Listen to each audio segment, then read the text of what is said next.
now that I'm on this slant, where do you want me to sit? On the end? Huh? Where's the middle? Where do you want the middle? Yeah. Come on, children. Come on. Oh, okay. You get a front row seat. Welcome everyone. We have a couple of more chairs if anybody needs to sit down. I know today is a challenging day, and it's a privilege to be here to honor James and to be with you. My name's Alan Gifford, and I'm in the bishopric in the ward there. And we're going to go ahead and start out. As long as we don't have anybody we're waiting on, we'll have an opening prayer. But before we do that, just a couple of things. We do have a sign-in book. If you haven't had a chance to sign in, and just write down that you were here, and also there are programs if you'd like them. Our opening prayer is going to be given by Sean Pointer.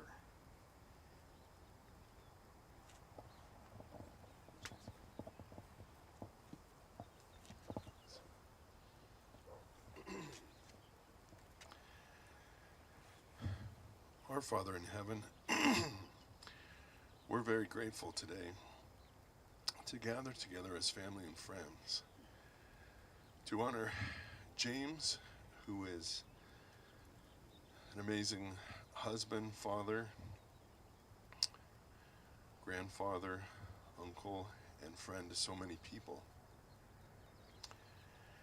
We ask thee, Father, to be with and bless Marla, Jared, Heather, Joe, Jordan, their families, and all those who gather here today with thy Spirit.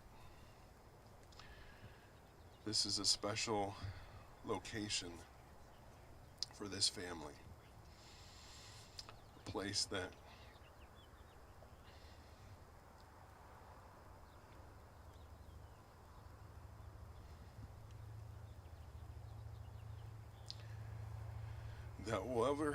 will forever connect heaven and earth.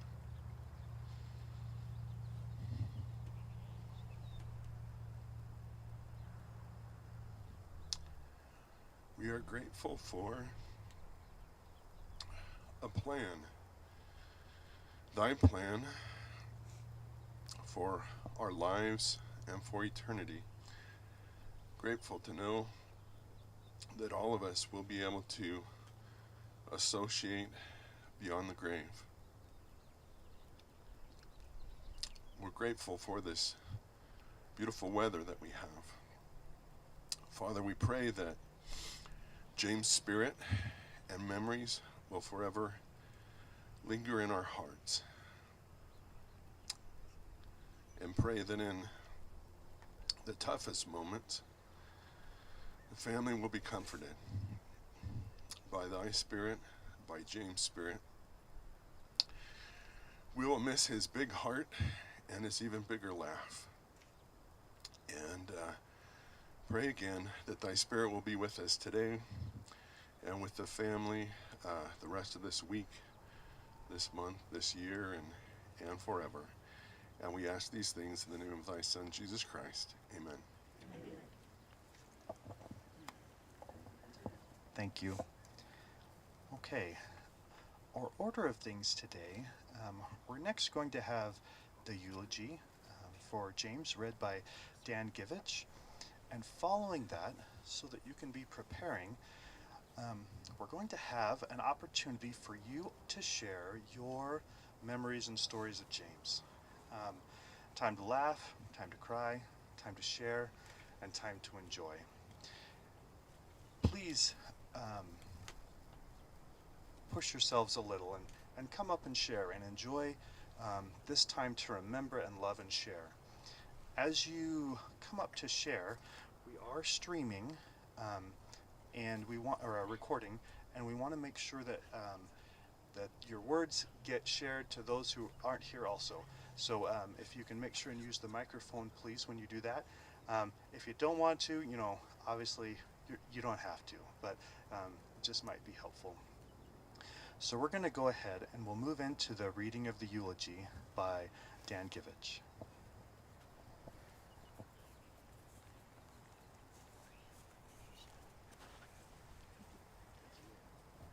Good morning.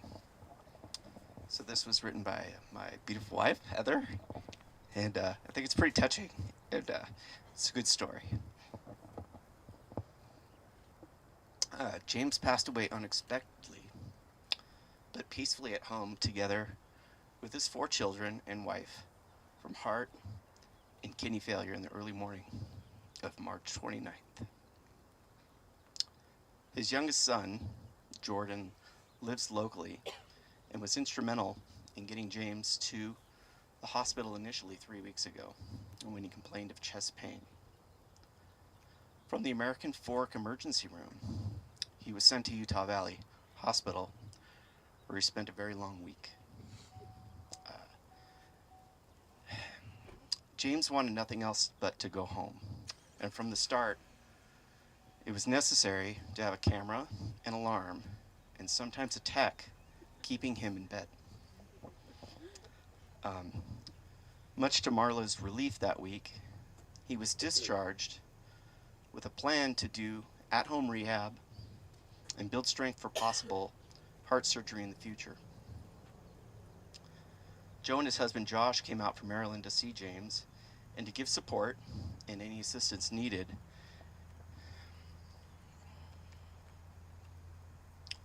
And in those first days at home,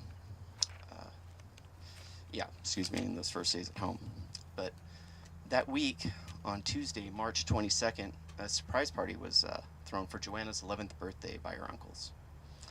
And her grandpa was able to sit in the living room with all of his grandchildren and just watch the chaos unfold as he enjoyed doing.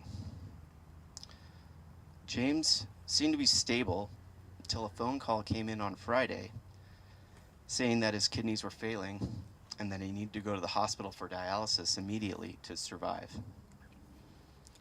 After discussing this with Marla, his wishes not to go back and to stay at home were honored, and his health quickly declined.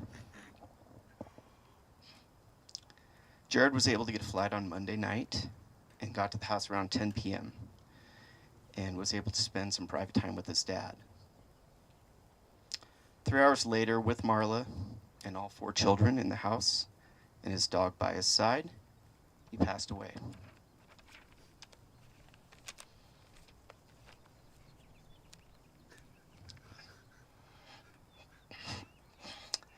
James was born in Helena, Montana on January 2nd, 1951 to Susie and Eldon. He was the 4th of 5 children, a younger brother to Claire, Merle, and Joe, and protective older brother to Julia. James was heavily involved with athletics growing up and excelled in baseball and football. We learned years later at Helena High School that he was also accomplished in volleyball. None of us knew this because volleyball was not a real ball sport. Even as a small child, James was well known in East Helena. At age 5, he was picked up on the main road that leads from East Helena to Helena on his tricycle and had to be brought home. Unbeknownst to his parents, when he got a little older, he would get up early and ride around with the milkman just to get a free chocolate milk. He was popular and well-liked and pulled his share of pranks. We learned all of this from his friends in 2019 when we all attended his 50th high school reunion with him in Montana.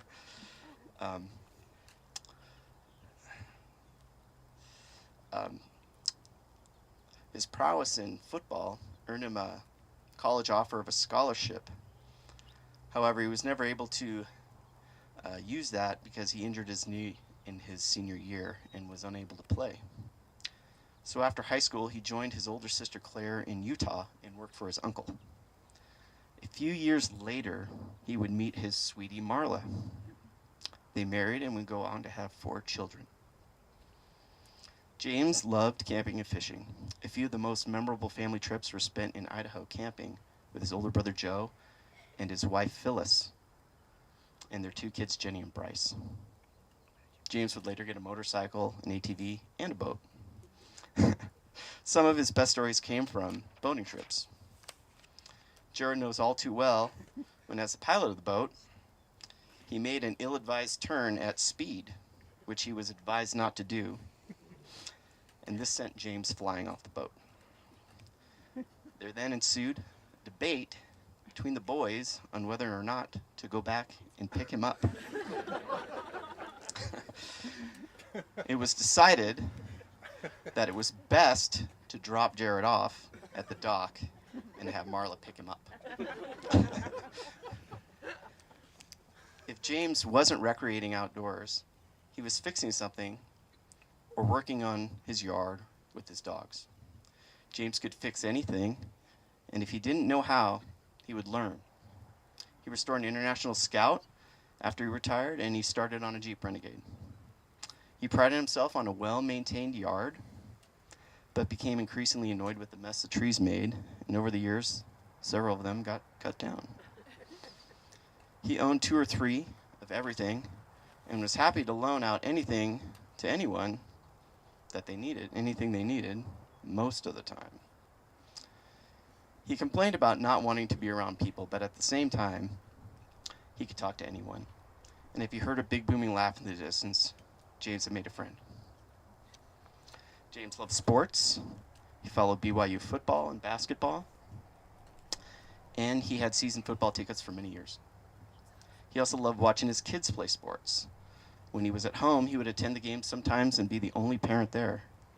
Joe fondly remembers his dad being there at all 3 levels of his basketball games if he was in town. One particular game was all the way in San Pete. James was the only parent there, and Joe's fellow teammates asked if his dad had a job. In 2007, James was able to attend his first professional football game at Lambeau Field watching the Packers play the Bears. He looked up at the stadium and said it was the best day of his life. Marla reminded him of his wedding day and his kids' births. He replied, "Oh yeah, those were great too." Heather and Dan lived in Wisconsin and were able to get tickets and make this annual tradition for several years. He would pick a game he wanted to see. The Vikings were still his favorite team, but he loved coming to Green Bay. We parked at the same person's house every year. It was a fellow trucker that he met and a friend, and they always checked to see which game James was coming to so he could save him a spot and a beer. Jordan remembers his dad becoming emotional and bawling as they walked through the Packers Hall of Fame Museum at Lambeau Field. James loved his grandkids as they each had a unique and special bond with him. Alex is his oldest and lived in Orem for about 6 months before, back when she was very little, as a child. And nightly he would carry her around the church with his dog, Lady. Sam came next. He loved watching her play basketball and was able to go to her games through her sophomore year of high school. Grandpa was the only one to call Sam Sammy. Ronin, the first grandson, and who lived close, spent many hours with Grandpa, tagging along with him in the garage and in the yard. And Joanna followed. It was her job to pick raspberries for Grandpa's milkshakes.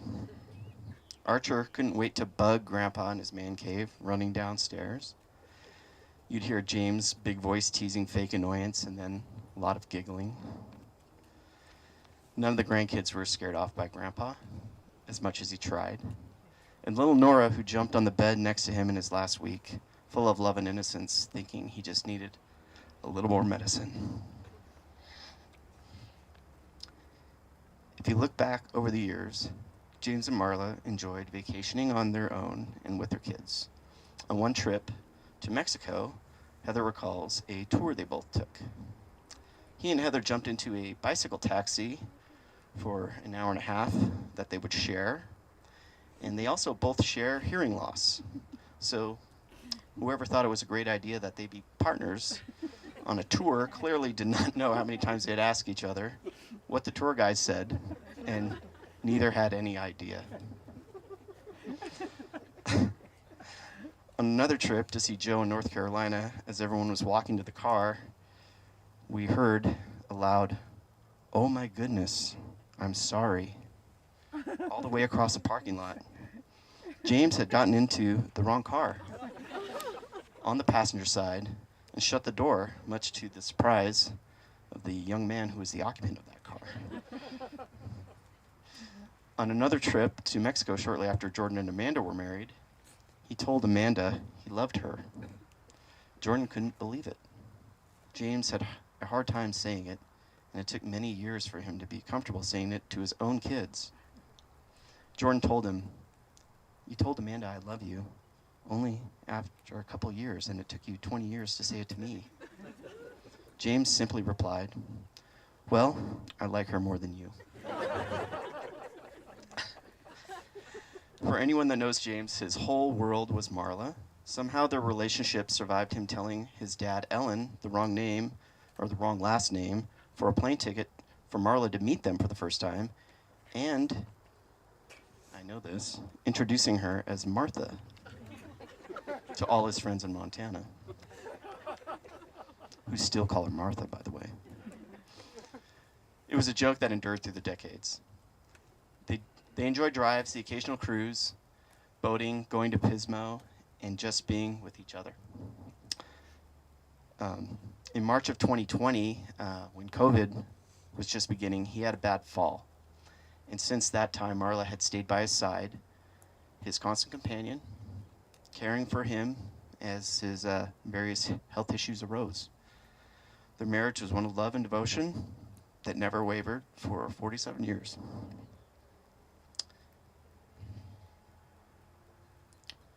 His last "I love you" was to her.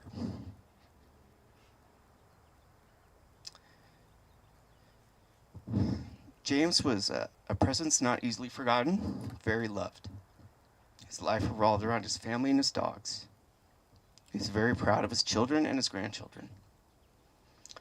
He will be remembered for being hardworking, honest, and a good father and husband. The world has lost the best laugh you will ever hear.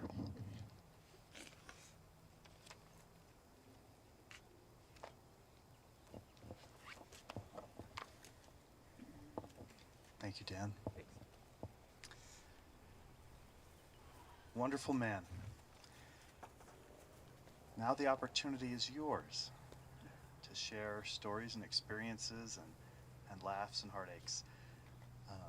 So how this will work is I'm just going to hang out up here, and we might have some pauses as people think about experiences, but I'll be up here and you can just step up and take the mic.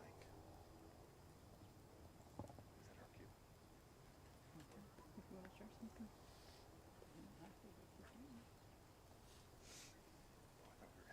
No, let me expand. Unless you're Marla, then I'll bring you the mic. Is this on? I don't have to push a button. Nope. Let me expand on that. James and I met and married in 5 months. Granted, that was a short time, but it was certainly long enough to learn my name. And he was trucking, and he was coming in from one of the Dakotas, and he wanted me to fly up to Montana and meet his family, his mom and dad. So his dad made the reservation out of Montana.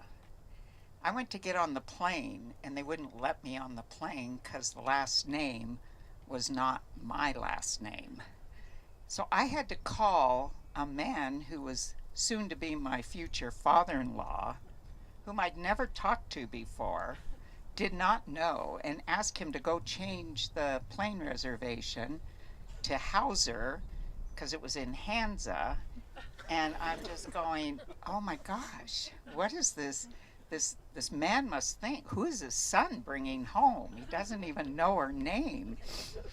So then, that same weekend, he wanted me to meet all of his best friends, Timmy, Tommy, Joe, all of them. introduces me the first time as Martha. And I looked at him, and he goes, no, I know your name. It's Marilyn. By then, I had whipped around and left. You have to understand, Montana's drinking age back then was 18, so all the socializing was done in a bar. So by then, I'd whipped around and was walking to his parents' house. And here he comes following later going, no, I really do know your name. It's Marla. So that has been a standing joke, and one of his friends, Tom Morrow, and Julia, you know him, Tom Morrow, always to this day still calls me Martha.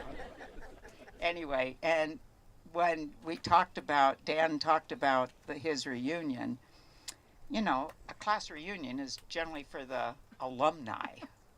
But I got permission to bring all my kids, and they all just interacted with all of James's classmates, and it was, you know, we knew it was going to be one of the last visits to Montana. Wanted them to reminisce over Grandma and Grandpa Hendrickson's home and Gates of the Mountain and all the sites. But Joe ended up in the Army. You know how the Army can be. Ended up having his orders changed, so he couldn't make it with us. But it was probably one of the nicest weekends for us as a family to share his heritage in Montana, that his heart never left Montana. So anyway, but feel free if you have a thought, something. I know that when I was doing Cub Scouts over behind the church and one of the boys got in trouble, I could hear him yelling at those boys all the way across the church and over into the yard. So anyway, thank you. Thank you for being here. Appreciate it. This is all new and unexpected, but his parents are right here, so we'll be right here. But he gets to lie next to Eugene Yamamoto, who we've seen here for years. So anyway, if you feel inclined, we'd love to hear you. Thank you.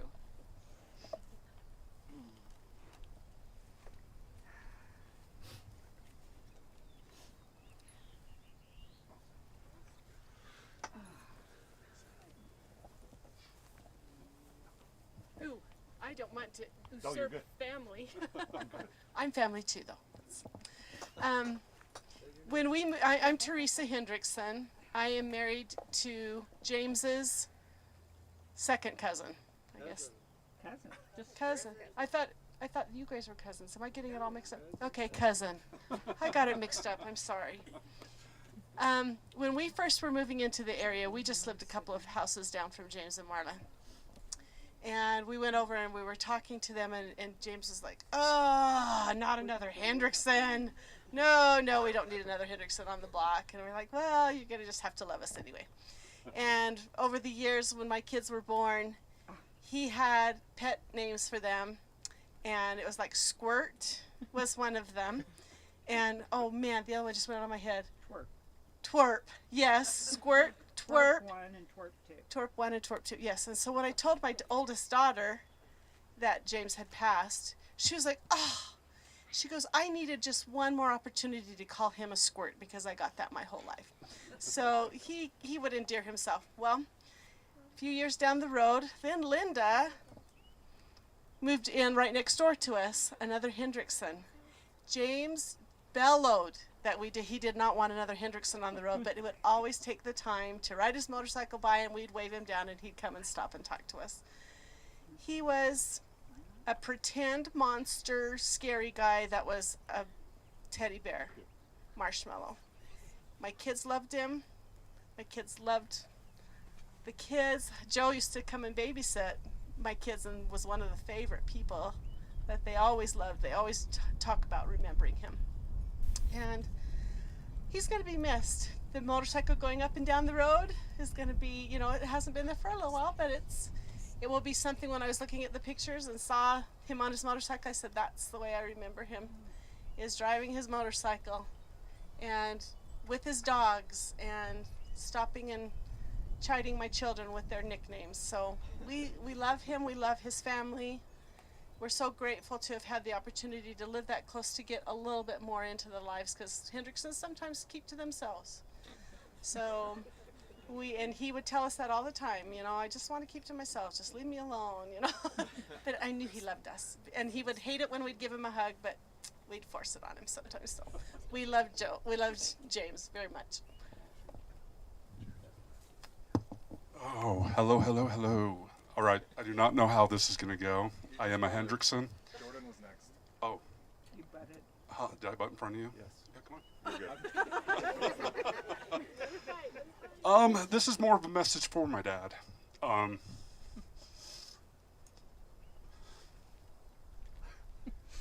Shit. You're a Hendrickson. Use the mic. We all know my dad. He was not a touchy-feely guy. He did not say, I love you, growing up.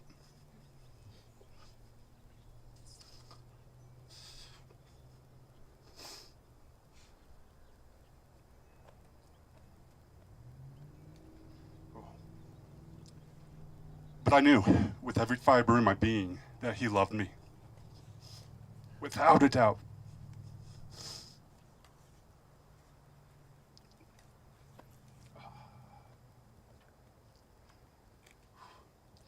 This man taught me about hard work. I've never met a harder worker in my life. He taught me how to throw a baseball, catch a baseball. Was at every single one of my sporting events when he was in town, both at home and away. Granted, when we got older, the I love yous started to come, but I'm gonna miss this guy so much. That's it. I love you, Dad.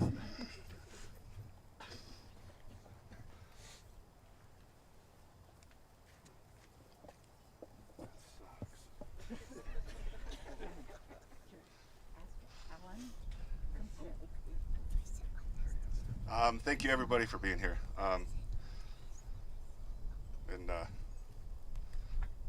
Teresa was talking about the kids, and that it just sparked a memory. I wasn't the best kid growing up, and at certain points in my driving career, I might not have had a license at some point.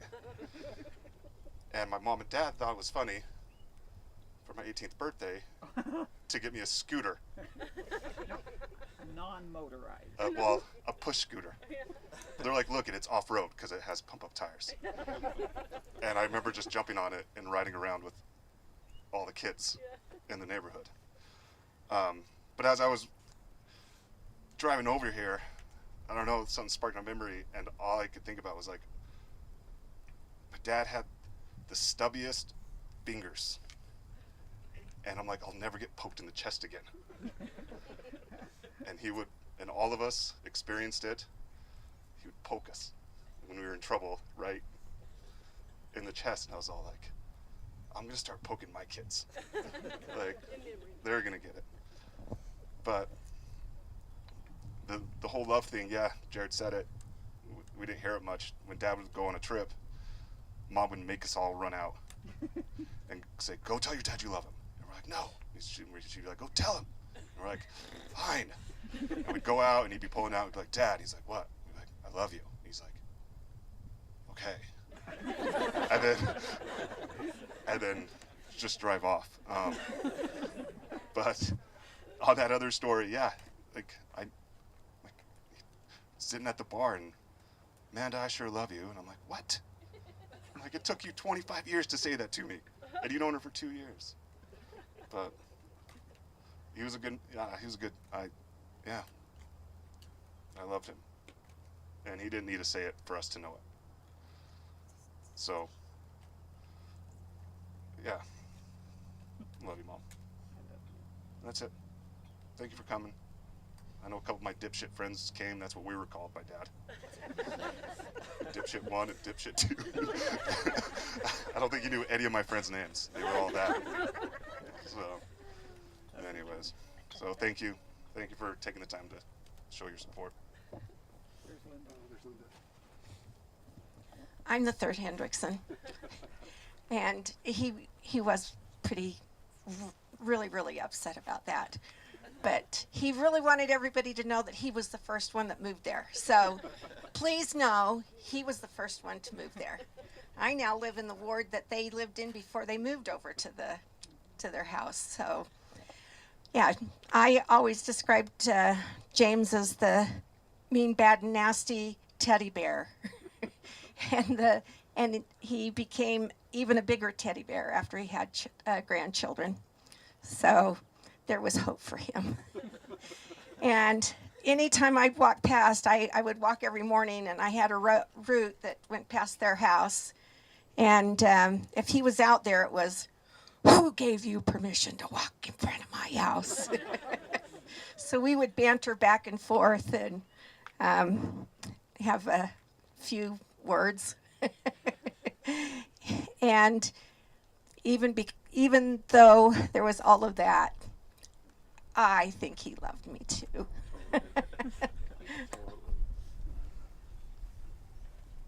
There's Joanna.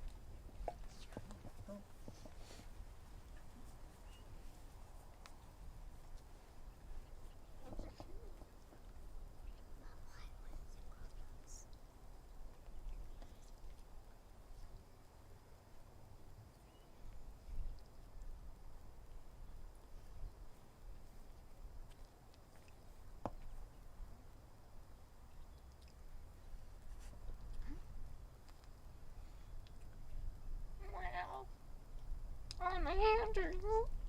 I cry at everything. But my brother, I'm his sister. And he was my best friend, and he protected me all growing up. He was always there for me, and he took care of me. And that's growing up together, that's what made us best friends. And he told me that he loved me, and I loved him. He will be surely missed. He was a great brother to have.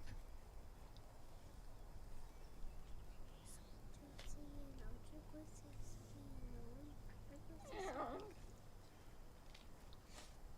I should have more stories growing up with him, but I remember he used to do my hair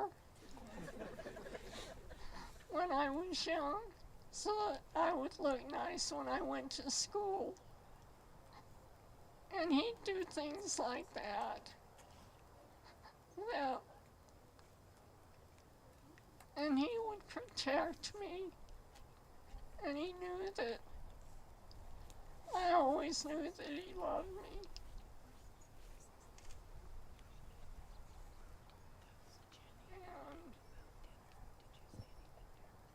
He was always great to talk to. So this is all I have to say through my tears. I'm thankful that all of you came. It's wonderful that he had so many people that cared about him. He was very lucky. I appreciate that. Thank you.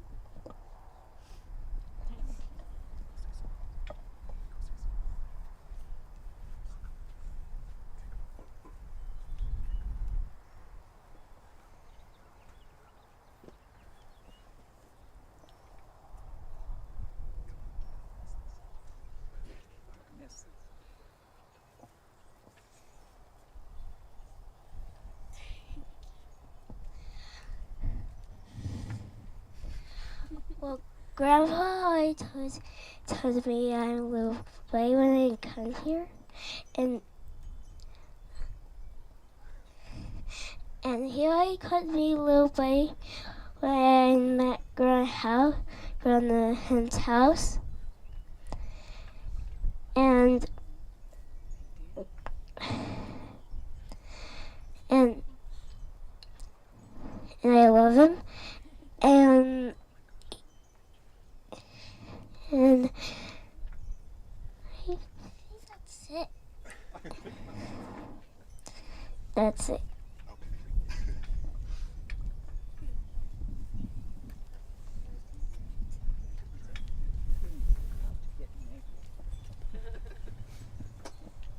A long time ago, James and I had loads together, and we got laid over and we got us a room. And I was sitting on one bed and James was on the other and was watching the show, and I was sitting there and I thought, that sounds like somebody bawling. And I looked over and I says, are you bawling? And he says, no. The tears is running down his face. And I've got lots of other stories, but I better not tell them.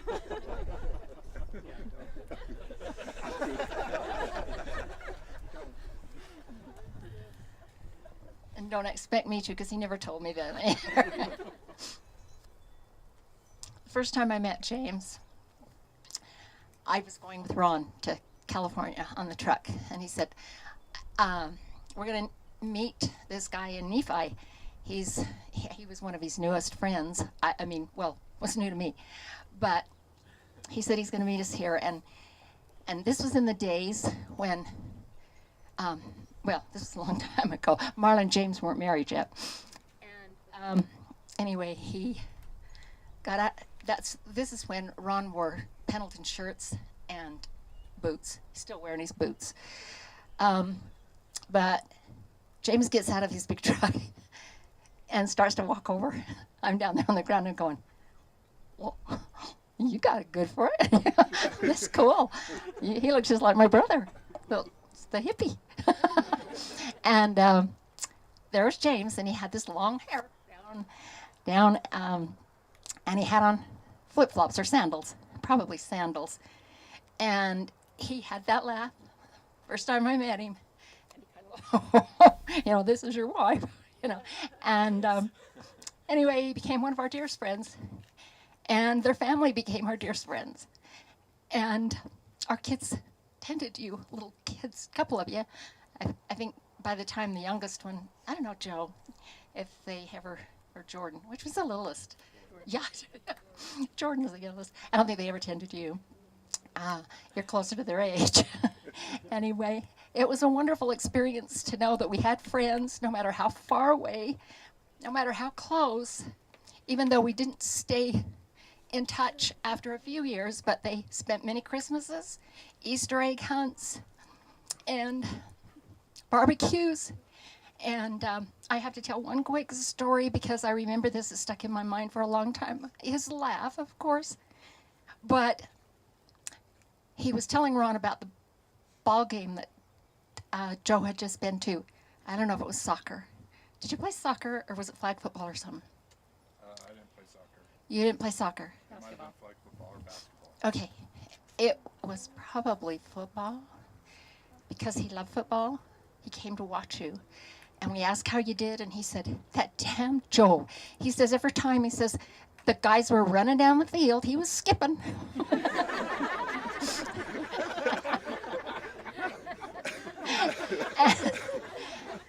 And we thought that was the cutest thing ever. And we still do.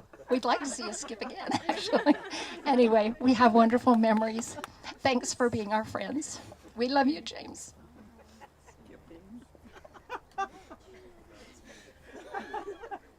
Thank you for sharing that.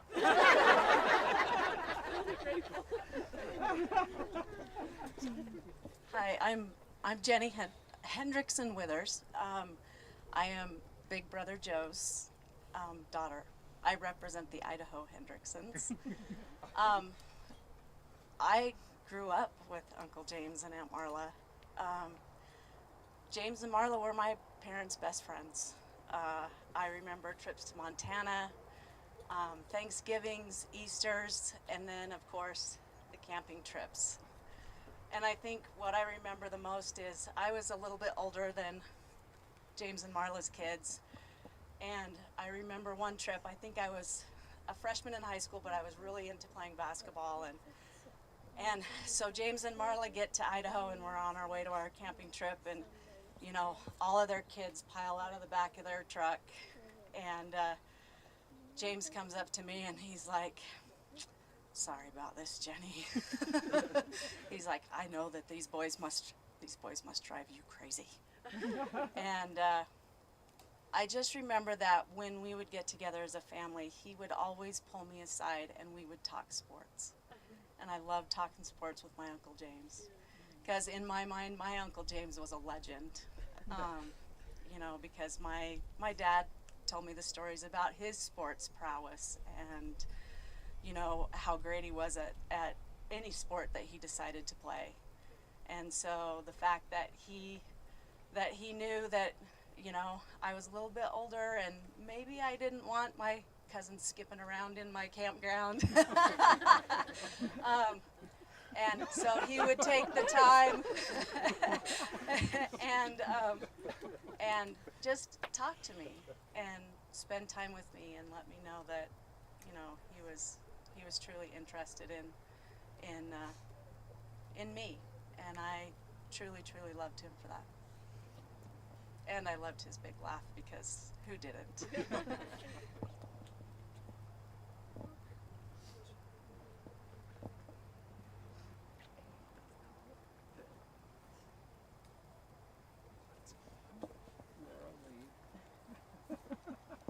I don't want to take too much time up, but James and Marla have been a part of our lives since before my daughters were born, and they're 22. Marla, I taught school, my first year teaching, I taught with Marla, and she just took me under her wing, and I don't know, I just became part of their family, and they've just been so special to me. I had to compete against James to get Marla's ear after school, because I would always want to talk to her after school, and so James would come from the back door and I'd come, and he'd be always so excited if he beat me to her desk, sitting there. He's like, I've got her right now, literally. Like, you can't, Marla's taken up right now. Anyways, and one story that I do remember, well, there's several, but James loved to tease. He liked to tease me for some reason. Maybe I'm a teasable person, but one day I just hadn't gotten ready too much for school too well, and he's like, "Lurley, how many bobby pins do you have in your hair?" And he just burst out in laughter. He was just, I just love James, and I've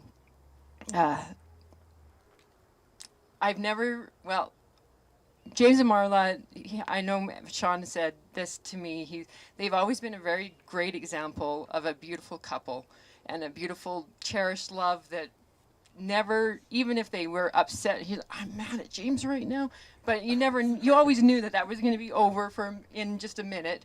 But, Marla sometimes had to get upset with him, because yeah. And then it's like, "Oh, Jamesy, it's okay."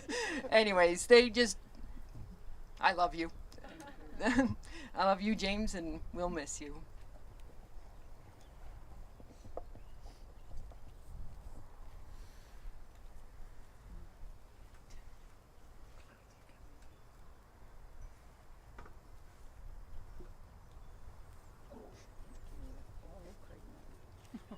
My name's Craig Knight. I taught with Marla for a long time, many years, and we love Marla and James.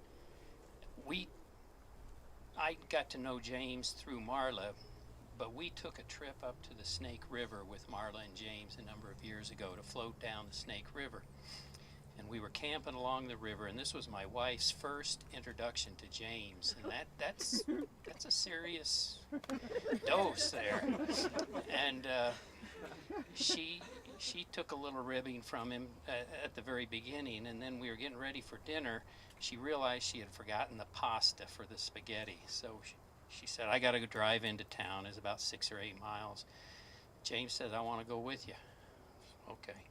So James and Marla went into town, and Charlotte is standing in front of this display of pasta longer than any human being should ever stand in front of a display of pasta. Finally, James could stand it no longer, and he said, "What are you doing?" She said, "Well, I'm trying to find the best price." And he said, "You can hear this." He said, "Oh my hell." And he just grabbed a bag of pasta and he said, "Here." And he started walking away. He said, "I'll pay the difference." That was Charlotte's introduction to James. And I love that story because that's James. But I love you guys. You're dear friends.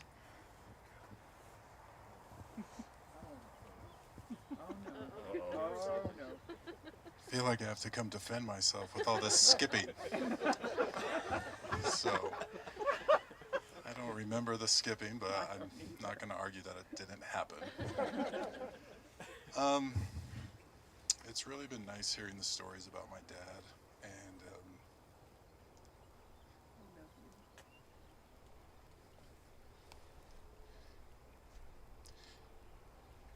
you know, Mom didn't think that a lot of people would come out, and so it's been great seeing everybody and seeing friends from the past and seeing all the cousins and family members come together.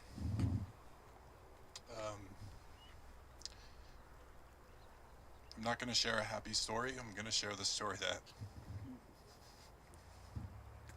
I'll cherish for the rest of my life. And it's the story of taking care of my dad this last week. We didn't think this was going to happen, and I wasn't prepared. But I thank God for the skills that I learned in nursing.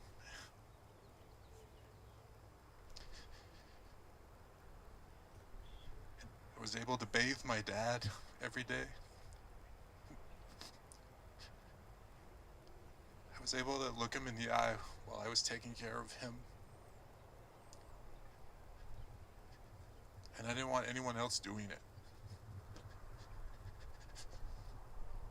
The home health nurse loved me because her job was done every time she came. But that's what I'll cherish about my dad, is being able to take care of him in his last moments.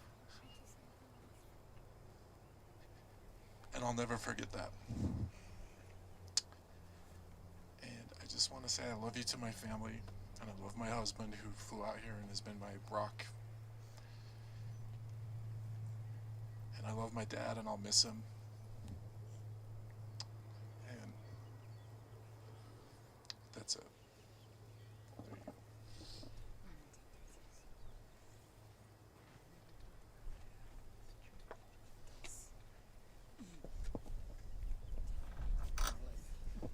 My name is Alex. I am his oldest grandchild. And growing up, I feel like we had a lot in common. We loved animals. We wear the same clothes. And as a teenage girl, being told you're like your grandpa, like a 50-year-old man, isn't always the biggest compliment. Didn't really know how to take that. But I think I'm proud that I'm like my grandpa. I say what's on my mind. I'm always truthful to how I feel.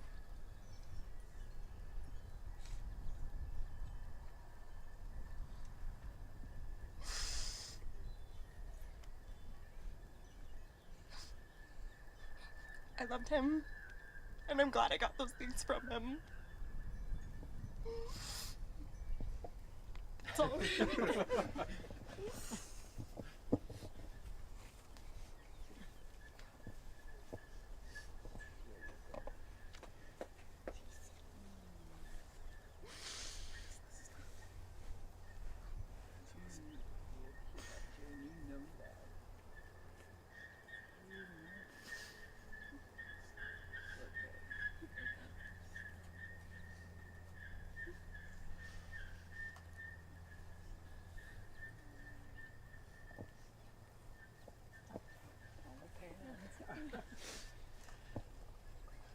Next door neighbors couldn't ask for better ones. James, I was so glad we had have a chain link fence so I could see him, so we could grow raspberries through the fence, so that he could come over and say, "Ah, Pam." And we used to talk about things that we were interested in, family, what people were doing. It was just, it was helpful to me because I have a sort of different family, and life was sometimes hard, and I knew that James loved and cared about us no matter what. He would let me borrow his truck to go to take things to my daughters at Snow College. He would let me borrow his tools. I could just come in and get them, and if I needed to know how to work them, he would show me. But he let me do the work, and I appreciated that. I don't think he ever really teased me, or maybe I just didn't recognize it. But I couldn't ask for a better friend, And then I have Marla and the kids, and they're my kids too. I feel like it. I hope they still know they're welcome anytime. They're just part of my family. I'll love you forever.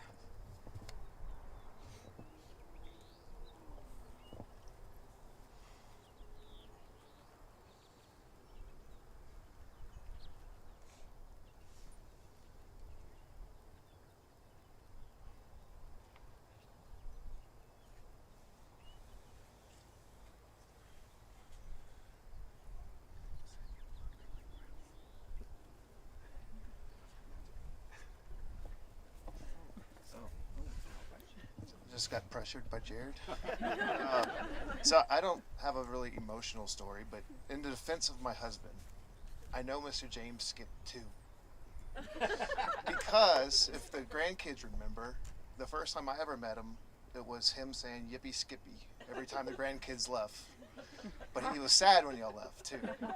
So I don't know. I just thought that was funny to pick on my husband that he was skipping. But I remember Mr. James skipping too.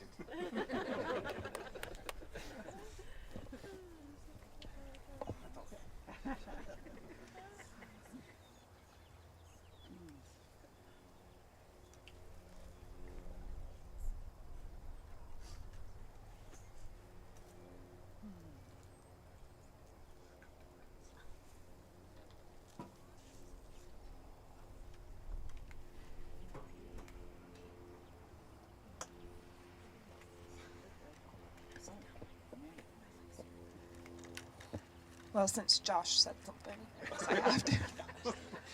I am so honored to have known James.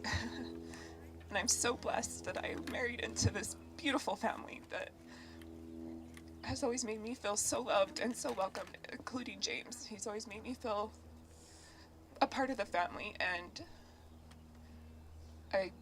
he loved me because I laughed at all of his jokes. And he did. He teased a lot, and it was just fun. And I admired his humble nature and him sitting back and watching his grandkids and his family. And James, you could see what he was feeling on his face all the time. And he just looked at his family with such love and his grandkids with such love and pride. And he wouldn't have to say a lot of words because you just saw it and you felt it by his looks. And I will never forget some of the looks that he gave Jordan and how proud he became of him and all that Jordan's accomplished, and just to see that pride in James, and you just knew how much he loved everyone and loved his family. And we'll miss him.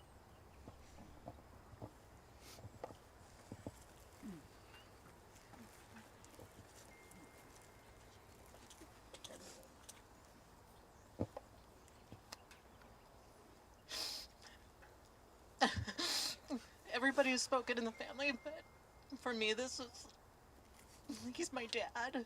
This is really a goodbye for me. I have hardly cried. I mean, he's not at home anymore. He's not there anymore. And he's there, but he's not there. I'm so grateful. Dad and I had a complicated relationship. I was an awful teenager. But in my 20s, when after I had kids and was married, we became very close. And I could just call him every week just about and just talk to him. And we developed a great relationship. And I don't know, how do you say goodbye? How do you say goodbye to your parents? How do you say goodbye to your dad? Anyway, I love you, and I will miss you, and I was not ready for this, and I am just glad that you were my dad.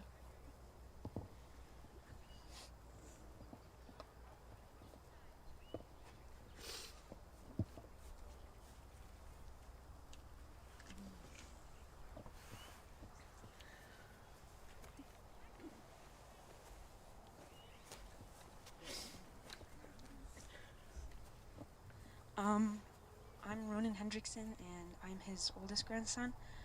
I just remember, I get to Grandma's house, and I'd run downstairs, and I'd go, "We're here," and he'd go, "Oh man," but we just, but just it was fun, just to go down. But when we left, we go, "Grandpa, we're leaving," and he'd go, "Yippee skippy," and I remember we'd go in and look at all of his things on his shelves up in his office, and and I remember playing catch out in one of the parks one time, and I just kind of wanted him to stay a little longer.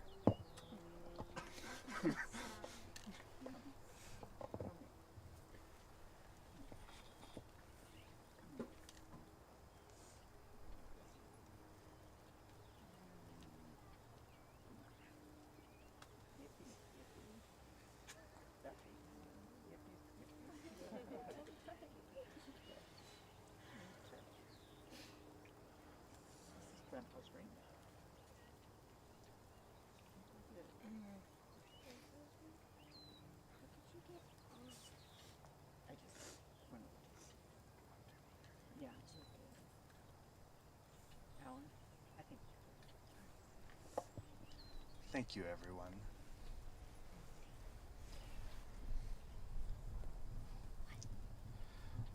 We'll now have the dedication of the grave by Ron Alvey.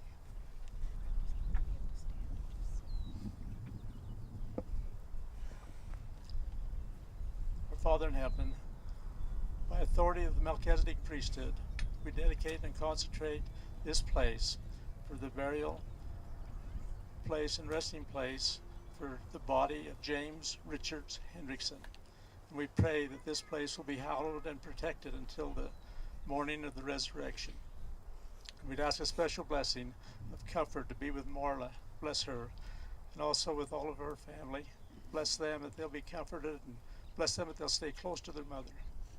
We thank you again for this. Amen. We say these things in the name of Jesus Christ. Amen. Amen.